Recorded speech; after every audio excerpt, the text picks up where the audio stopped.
În sfârșit voi juca o hartă de survival. Harta mi s-a generat. Și unde mi-e bunul chestul? Uite bunul chestul. Sper să împinge ceva cum trebuie. Bă, ce? Ce-i asta? Bă, eu nu văd bine sau...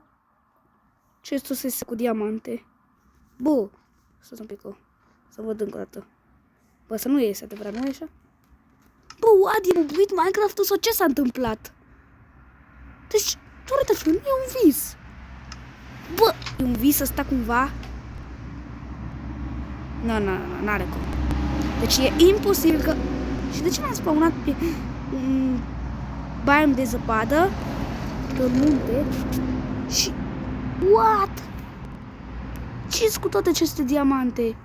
Stai bă, sunt adevărate? Oh my god. Sunt adevărate. Bă, ce? No. Harta asta cred că este blestemată. Bă, cum vă să găsiți? Vi s-a mai întâmplat vouă odată așa? Ceva? Nu, n-are cum. Eu trebuie să plec de aici. Bă, la revedere, gestule, tu ești blestemat. Se întâmplă ceva, vine Herobrine după noi, nu știu.